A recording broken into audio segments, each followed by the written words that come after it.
Hey guys, welcome back for another episode of Not the Girl Next Door. I'm your host, Meg Reynolds.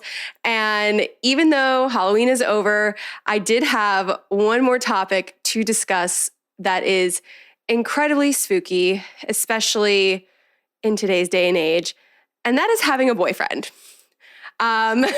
You guys know I am a lover girl at heart. I will always be a hopeless romantic. However, the Vogue article that was just published by Chante Joseph entitled, "Is Having a Boyfriend Embarrassing Now?" is absolutely something we need to discuss. And if anyone has not read that article before you listen to this episode, I would highly, highly encourage you go read it, form your own thoughts before you hear my take on it. And if you have read the article, it should come as no surprise to you that I am dissecting it here on this podcast. This piece is something that is right up my alley and obviously deals with a lot of what we talk about here on Not the Girl Next Door. So this article was published in British Vogue and it's entitled, "Is Having a Boyfriend Embarrassing Now?" My answer is it depends, but we'll get to that in a minute. This article is doing exactly what proper journalism should do, which is provoke a conversation. Now, obviously, when I was in journalism school, we learned all about the ways in which, titling an article, the verbiage we use, the word choice we use will create feelings and emotion. And that the title of this article, "Is Having a Boyfriend Embarrassing?" does exactly that. I've seen people labeling it as rage bait, as, another way in which we're pitting women against each other. And I think this article is actually meant to do the opposite. I think people's reactions to this article are actually very, very telling of where they kind of lie and their thoughts on modern dating and all that stuff. So for me, the thesis of this piece is this one line of the article. "From my conversations, one thing is certain, the script is shifting. Being partnered doesn't affirm your womanhood." And that is basically, to me, the thesis of this thing. And it's begging the question, is having a boyfriend embarrassing? Is posting about your boyfriend embarrassing? Is it uncool to have a boyfriend now?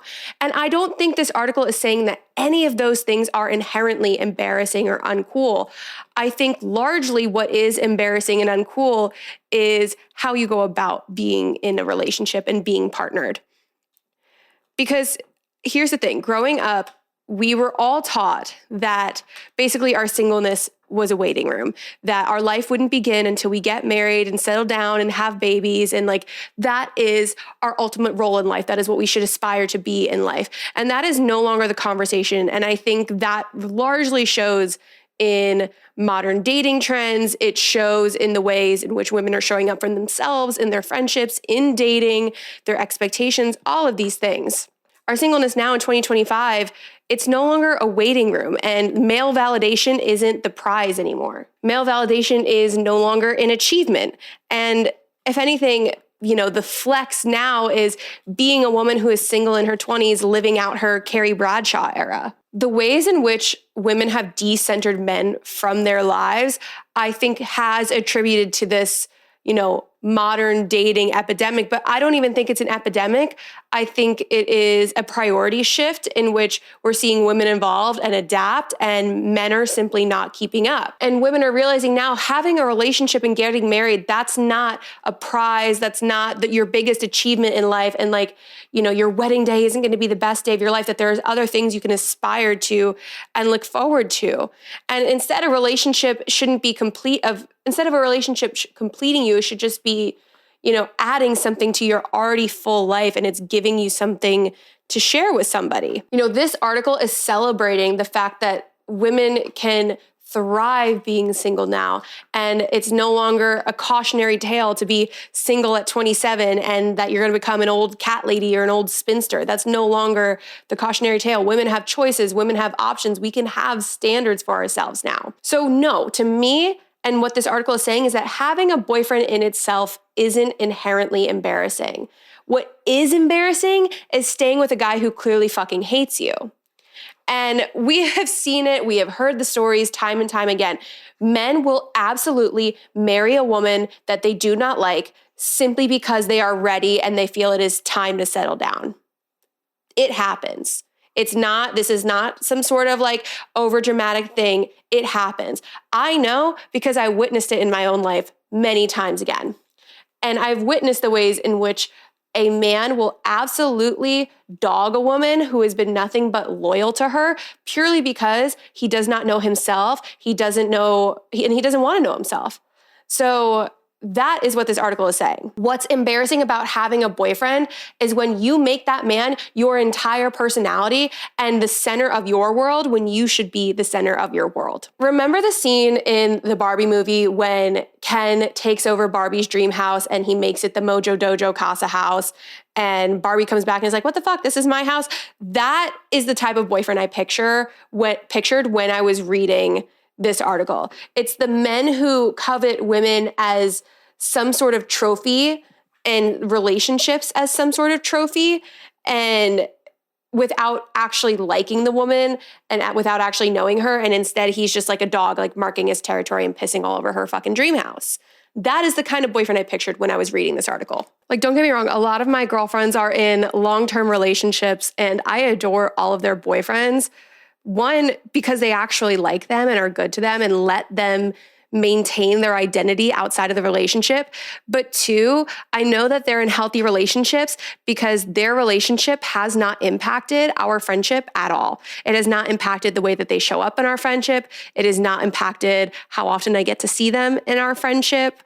Like at first, of course, there always is that honeymoon phase, you see them less, but like over time, your friendship should stay largely uninterrupted by the fact that your friend has a boyfriend.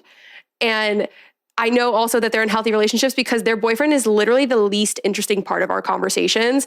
When I was back in New York, last week, I got to see one of my best friends from high school, and her love story is literally one of my favorite love stories of all time. Her and her boyfriend literally crossed paths on Madison Avenue. They were both crossing the street and they recognized each other, and turns out they knew each other from like an obscure event in high school, but he's from upstate. She is from obviously on Long Island with me. And it is literally one of my favorite love stories ever. Like, talk about invisible string theory. But that man is quite literally the least interesting part about her and the least interesting part of our conversations. Literally, I asked her about him and she was like, oh yeah, he's fine. But anyways, back to you. So he's like her little accessory, and he knows that and he loves it. Same thing, all of my friends that are in these healthy relationships or marriages, their partner is not the most interesting thing about them. They don't center their partner in their world. They are the center of their world. A man should never be at the center of your world. You should be your center.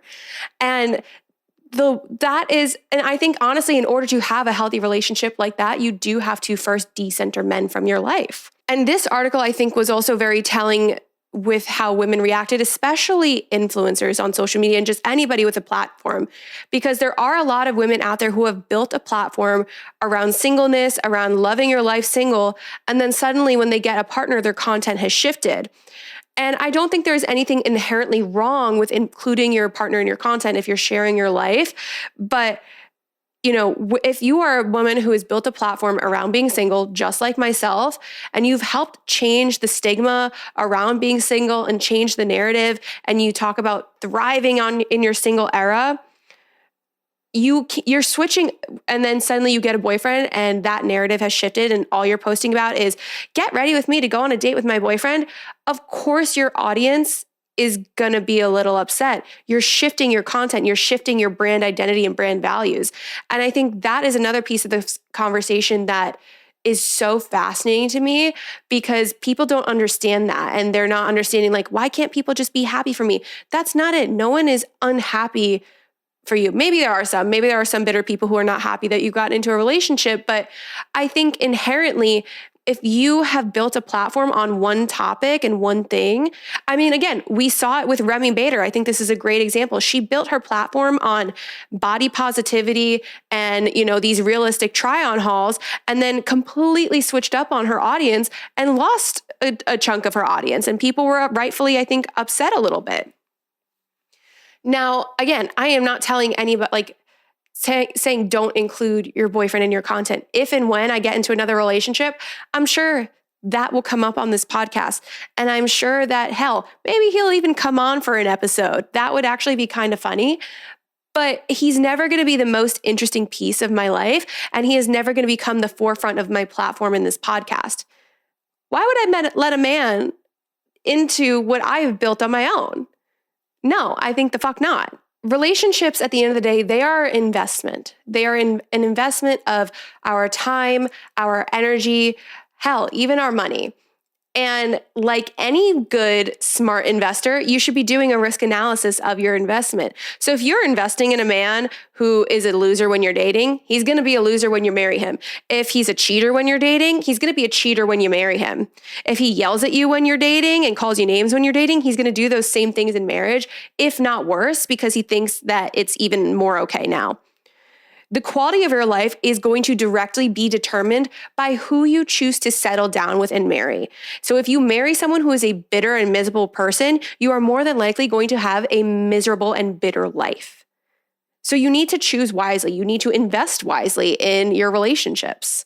And at the end of the day, it's never going to matter if I've been in a relationship with somebody for 5, 10, even 20 years. I know that I have to have such a strong sense of self and a secure relationship with myself that I will be okay if and when I lose that person. No one enters into a relationship in marriage thinking, I'm going to get divorced at some point. No one is doing that. But you have to prepare for the fact that that could be a reality. And so you have to have such a strong sense of self to know that I'm going to be okay if this ever does end, and I will still have a relationship with myself. We are the only constant in our own lives is the relationship that we have with ourselves. And so that is why I think this article was so thought-provoking, because in the past, we put men above the relationship we had with ourselves. We would self-sacrifice and self-abandon. And we were taught that from a young age to compromise on our things to get the guy. Now we don't have to do that. And the conversation is shifting. And I think that's why it feels like posting your boyfriend is uncool, or having a public relationship is uncool. I don't think it's inherently uncool. I think it's the way in which you go about doing those things that makes it embarrassing and uncool. I think a lot of women who crave love and yearn for that romantic love, like myself, are recognizing that even though they crave those things, they still have a choice, and they should have the standards of who they choose to give their own love to. Because love it's a verb, it's an action, it is a choice. And we in present day are recognizing that love is more than just romantic relationships. A friendship is never going to replace a romantic love. We all know that, but they can be just as powerful, if not more impactful in our lives, because they remind us of what we deserve in love and in relationships. What a man would deem as princess treatment is just a normal Tuesday for my girlfriends. And the way that they treat me. What a man deems as going above and beyond is something me and my girlfriends just do for each other. And until I find a partner that can match the energy that my girlfriends give me, I don't want it. Literally, if all this man is going to do is provide me with bad times and headaches, I don't fucking want it. You can keep your energy. You can keep it. I'm good on that. I've had enough of that. And I want to be so clear about one thing, though, is that no relationship is going to be perfect. You're going to have your ups and downs. You're going to fight. You're going to go through challenges, and you absolutely should. But you have to pick somebody who you can go through things with well, who can suffer well, who can handle all those hard times well, because that is what is going to determine whether or not you're in a healthy relationship, is how you get through those hard times together. And I'll kind of talk about the ways in which I've learned those lessons in a little bit on this episode. But I think it's important to note too that if you found this article to be insulting, if you feel defensive over your relationship from reading this article, I think that is a sign that maybe you center that man in your life more than you care to admit. The call is coming from inside the house, and I think you may need to reevaluate your personal identity. Because at the end of the day, I have found that a lot of the women who center men in their lives and they feel like they're worth nothing if they're not in a relationship, and they think that it says something about them, it's actually because they're just kind of boring and they don't have their own personality. They don't have their own identity. And so the man becomes the forefront of their identity. And I've talked about this before in the ways in which, some women will almost act as chameleons in a relationship, and how they will take on the traits of their partner. They'll take on their partner's hobbies and likes, even if they don't like it themselves, purely because they think that's going to keep the guy, or they just are trying to be a good girlfriend, whatever it is. But reality, what that is doing and saying is, I am centering this man in my world because I don't know myself and I think I'm worth nothing without him. That is what you're doing. Being in a relationship is not going to fix your self-worth. It's not going to give you the confidence you think it will. It's not going to make you more likable as a person. It's not going to make you more interesting as a person. Your singleness is not a sickness, and a man certainly is not the cure. And I say all of this as somebody who is a self-proclaimed hopeless romantic. I love love. I dream of the day that I will fall in love again. I have written love stories since I was a child and fantasized about my wedding. That shit is already planned. I just need the man there. But the thing is I am being very choosy about the man who gets to stand in that place, because I recognize that who I choose at the end of the day is one of the most important decisions I will make in my life, because that is who is going to be my partner in life, who I'm going to have to suffer with and have to go through some of the hardest times in my life with. It's easy to have a relationship that you can have happy times in. The true test of a relationship's strength is how you suffer together. And that's the thing, is I want to be with somebody who recognizes that the fact that we're together is not the most interesting part of our lives. I will always have my own identity, my own hobbies, and I want them to be the same. I don't want to be the most interesting thing about my partner, and I don't want them to be the most interesting thing about me. But instead, we're building a life we love together, but a life that doesn't confine us and instead allows us to grow and still exist as our independent selves. And I have learned that being chosen in love does not say anything about my worth, despite what society taught us growing up. And if you take anything from this article, let it be the final passage that I think sums up this article perfectly. So it says, obviously there's no shame in falling in love, but there's also no shame in trying and failing to find it, or not trying at all. And as long as we're openly rethinking and criticizing heteronormativity, having a boyfriend will remain somewhat fragile or even a contentious concept with public life. This is also happening alongside a wave of women reclaiming and romanticizing their single life. Where being single was once a cautionary tale, you'll end up a spinster with loads of cats, it is now becoming a desirable and coveted status, another nail in the coffin of a centuries-old heterosexual fairy tale that never really benefited women to begin with. That, to me, exactly sums up the shift we're seeing in modern dating, the shift we're seeing in the identity of being a single woman, especially a single woman in her 20s. It sums up the ways in which we are confronting how heterosexual relationships really do actually take away from a woman's life, and it really only benefits men in the way that they were currently set up.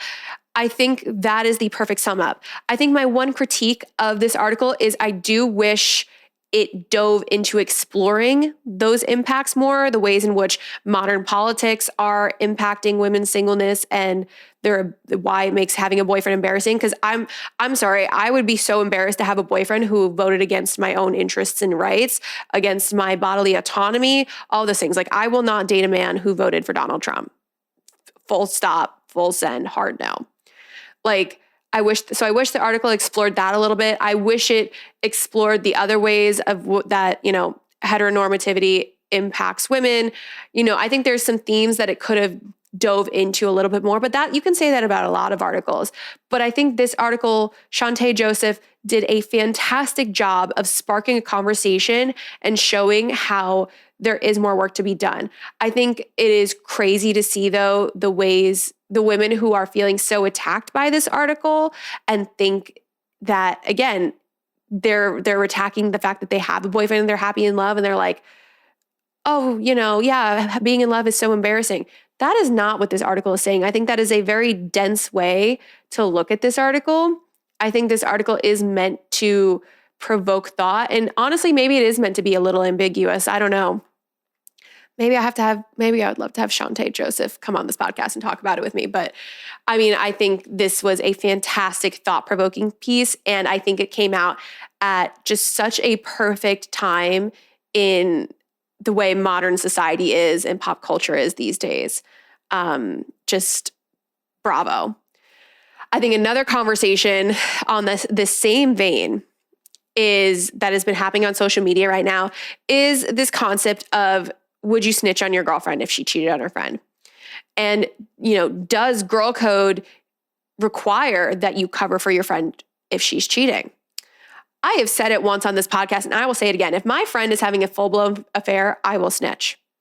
I'll first have a conversation with her. I will first encourage her to do the right thing and hold her accountable. But at the end of the day, if my girlfriend is cheating, having a full-blown affair on like a long-term partner, ew. No, that is, to me, cheating is a moral failing. Again, there is so much nuance when it comes to conversation. So for the purposes of my arguments, I am talking about relationships in which it is a long-term relationship with a partner you are planning a future with. That to me is where this argument should be focused. It shouldn't be focused on the guy who's dogging your friend every weekend and she's flirting with a guy over text, like whatever. Like, I will always encourage my friends to do the right thing. I've said it time and time again that we are who we surround ourselves with, and it is a reflection of our character, the kind of people we associate with. I don't understand why that is a controversial thing to say, but I don't want to be friends with somebody who is, for all intents and purposes, just a bad person. And I think cheating, destroying somebody in that way, makes you a bad person. Let alone the fact that if you are stepping out on your partner and you're more than likely having unprotected sex, you could be exposing them to STDs, life-altering STDs that they don't even know about. There's so many things with this conversation.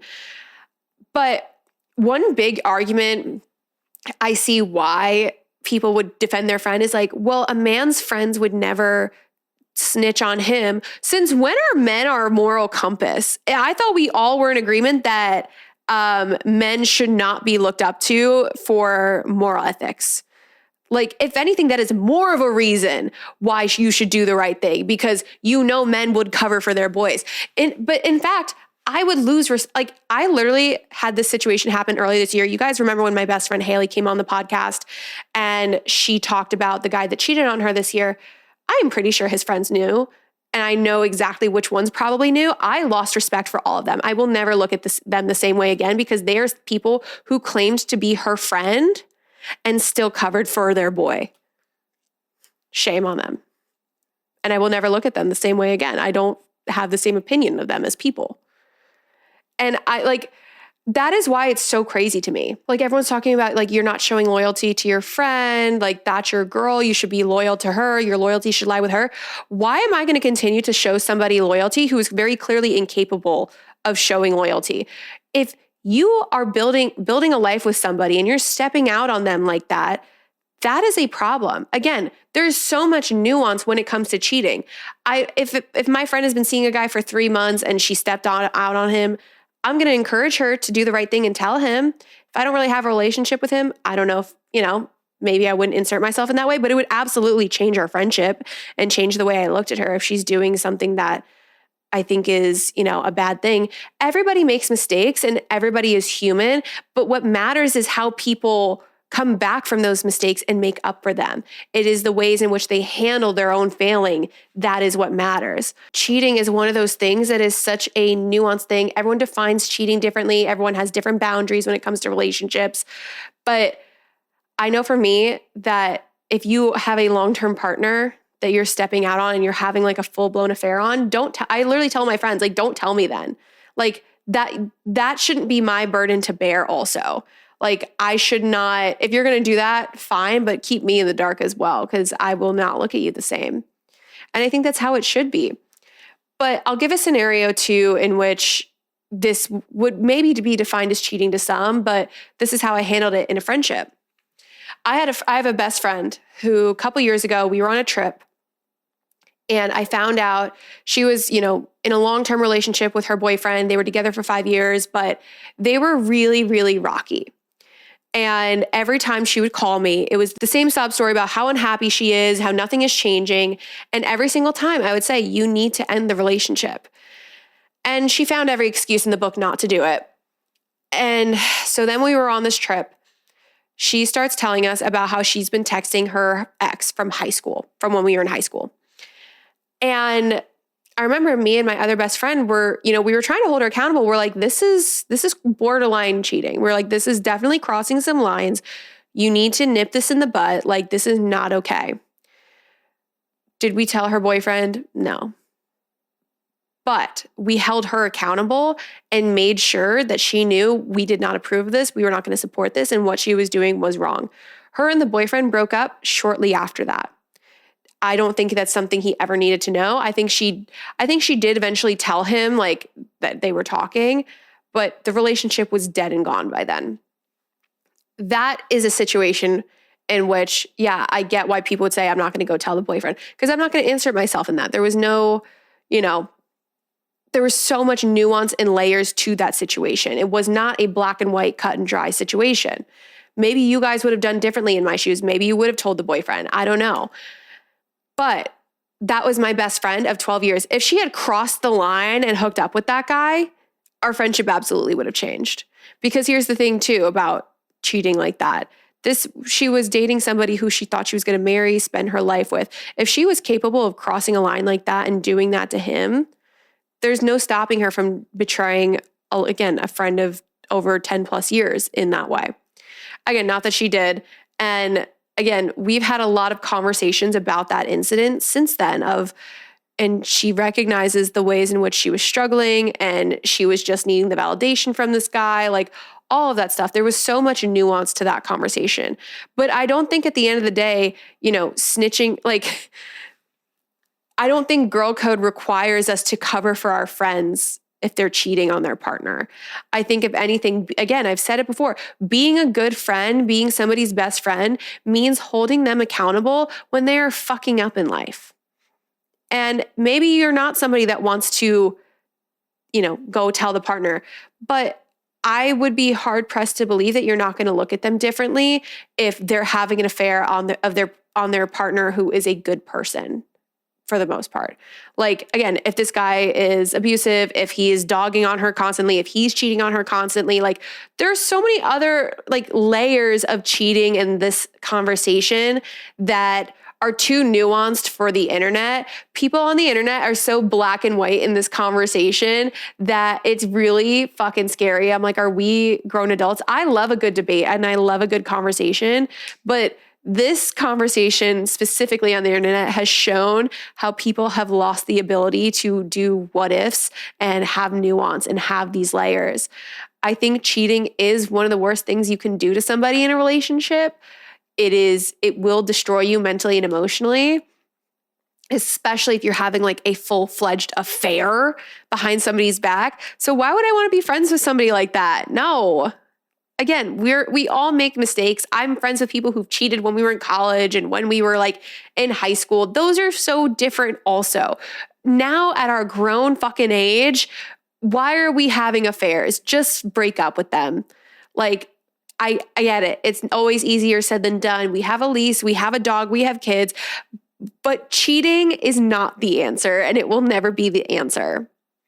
So I want to end this. This was what I originally planned on talking about for this spooky Halloween episode, is the ghosts of my past, ghost of ex's past, if we will.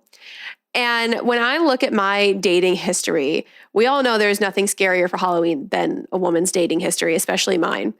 But when I look at my dating history, there are 3 relationships that I can pinpoint that have greatly impacted my views on love and who I am.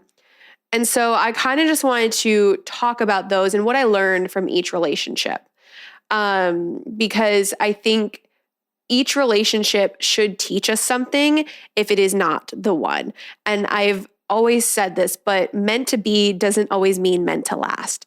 Somebody may be meant to come into our lives to either show us what it is like to be loved in a healthy way or teach us something about ourselves, show us the ways in which we need to heal. Like, if nothing else, you should learn something from your relationships. And as somebody who has been on the healing journey for the past couple of years now, these 3 relationships greatly impact me. Now, all 3 of these men are, of course, avoidantly attached, because why wouldn't they be? One of them is an anxious avoidant and a double whammy, like double homicide. But this is what I have learned. So the first guy, we'll call him Blondie. This is somebody who I never officially dated. We were on and off for all 4 years of high school. And what I learned from this relationship is that the guy who keeps coming back to you after every other breakup is not suddenly going to date you. This man did that to me for all 4 years of high school and even into college for like the first semester until I started dating boyfriend number 2. He would always date blondes and he would always come back to me. He would always date these tall, skinny blondes. And then like clockwork, I knew that they broke up because he would come back to me.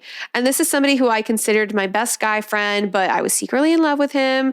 I don't even know if I was actually in love with him. I think I just wanted to be chosen by him. Because again, this was back when I thought, having a boyfriend was the cool thing. And if you didn't have a boyfriend, you were kind of lame. And so this guy and I, we never dated, but to this day, he will still try and come back. And that is also something I learned from him, is that a man will constantly see how much he can get away with. And if a man knows that you are there waiting and that he can come back to you anytime he wants just to get off, he absolutely will. It doesn't mean he cares about you. It doesn't mean he likes you. It doesn't mean he's ever going to see a future with you. He will come back simply because it is easy and he knows he can get what he wants from you. Period, full stop. Like that is exactly what happens and what happened with this man. I have no ill will towards him. We were young and stupid. I wish him all the best. But yeah, now looking at that, I'm like, we would never date. Boy number 2, I never had to nickname him because we just started dating. We'll call him my first love. I think he was the first guy that I really ever truly loved. So he was my first love. And you know what they say about your first love, you never forget him. And I think that's true here. And here's the thing, I don't still love this man. I will always have love in my heart for him. I think he is a good guy at the end of the day, but he is definitely not my guy. And what I learned from this relationship is exactly what I was talking about earlier. It's that you don't just need someone you can have good times with, you need somebody that you can suffer with. And I say that because in this relationship, I experienced when my dad left, navigating my parents' divorce. It's when my dad's drinking started getting really bad and I was still dealing with a lot of mental health stuff. And this was somebody who, graduating college was the hardest thing he's ever been through in his life. He was never even bullied in high school. And I'm like, get fucked. But, we had a lot of great times together. But the forefront of our relationship issues stemmed largely from the things I was going through in my life. Like, I will never forget, I had texted him once about something with my dad, and he was like, I feel like all you ever do is complain about your dad. Mind you, my dad just left. He did not know how to support me in the hard times that I was going through. And a large piece of our relationship too is when I had something successful going on, I had an internship one summer and he did not, he was very jealous and took it out on me. And so this is why I'm saying it is great to have a relationship that you can have fun and be happy together. That is the easy part of a relationship. But having a relationship that you can suffer together and suffer well together is so important. And again, we broke up after nearly 3 years together. And that relationship I also largely attribute to the catalyst of me being open to moving to Nashville, me being, just who I am today. The best thing to ever come out of that relationship was getting my heart broken. And I will always be so thankful that he broke my heart. Again, I have such fond memories of our time together and, I don't regret any of it. I think a lot of people, if they're in college and they get out of a long-term relationship in college, they feel like they wasted their college years. I don't feel like that. I don't think I honestly would have mentally survived Syracuse hookup culture had I not been in a relationship. It's funny, people will still tell me things about him and I'm like, I just hope he's okay. I hope he's happy. That's all I've ever wanted for him is for him to be happy. And I would hope that he feels the same about me. I don't think there's any animosity there. And I think that's another thing I learned from a relationship is nothing bad has to happen for you guys to break up. Nothing has to seemingly go wrong. There doesn't have to be this bitter, hateful end. It can just end because you're not right for each other.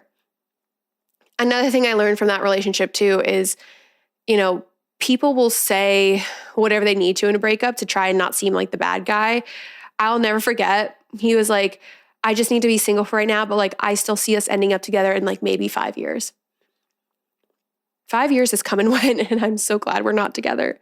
But yeah, I think, relationships are never easy. And even the person who's doing the breaking up with is going to be suffering and hurting. I think I learned that from this relationship as well. I learned a lot from that one. I learned a lot about what I do and don't want in a partner, and what I should and should not tolerate from a partner. I also learned why it's so important to speak my mind, because I had a lot of resentments in that relationship and I never spoke up on them. And that's the thing. Resentments in a relationship are just unspoken expectations. And if you're resentful in your relationship, it's just a sign that you're not standing on business. And that if anything, you're probably self-abandoning a little bit, because you're not speaking up about things that are bothering you. So that is something I really learned in that relationship too. The third relationship, the most recent one, I'll borrow the nickname we have for my friend's ex-boyfriend, which is we'll call him Rat Bastard. Now, Rat Bastard and I were on and off for a year. He is the man who partially inspired this podcast. And the thing is about Rat Bastard, I still don't even hate him after everything he's put me through. I just feel sorry for him. And I think he is a prime example of a man who has fallen into the manosphere and red pill content. After my first love, I kind of felt like I needed to be with somebody who's been through a lot of things and understands the things I've been through. So I went from somebody who has never been through anything in a day in their life to somebody who was incredibly traumatized. And that was a mistake on my end as well, because too much suffering is a breeding ground for trauma bonds, and trauma bonds are a breeding ground for abuse, and they enable abuse. And I think that is very much what happened in that relationship. Is I was so blinded by the fact that somebody understood me for the first time that it enabled him to use my pain against me, to use it to manipulate me. And he caught me at a very vulnerable time in my life. And so by the times, I think I stayed in that relationship as long as I did and kept going back, partially out of guilt, because I felt like I was abandoning him in the ways in which people have abandoned me. And he even, would make comments of like, see, you're leaving me too. You're going to leave me too. Like, just knowing how to manipulate me. And it was also a little bit of fear for my own safety. I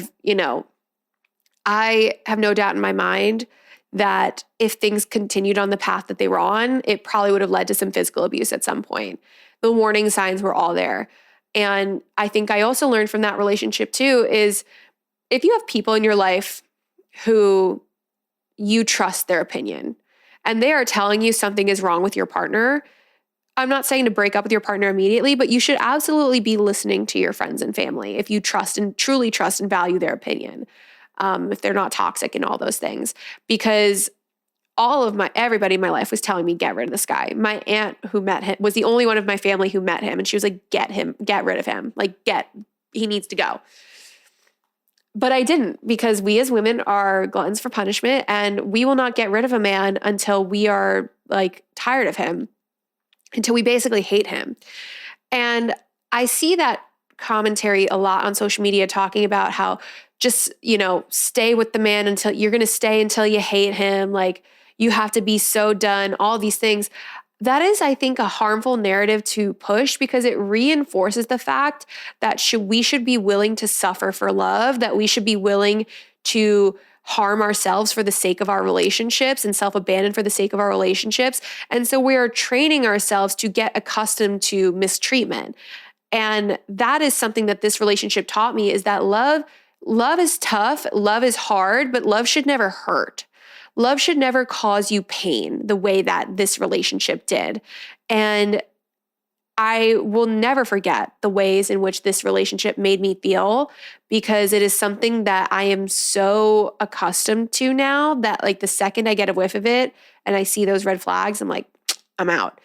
I think if I had to sum up all 3 Ghost of X's past lessons into one lesson, I think it would be this one. And it's that, yes, you should absolutely be able to trust your man's word. But the second that that man shows you his word doesn't mean shit, you need to act accordingly. Whether that is walking away, having the conversation, doing whatever you have to do. But the second that a man shows you his word doesn't mean shit, you need to act accordingly. Absolutely trust. Don't hold your past against a man. Give him your heart. If you are choosing to enter that relationship, do it with your full chest.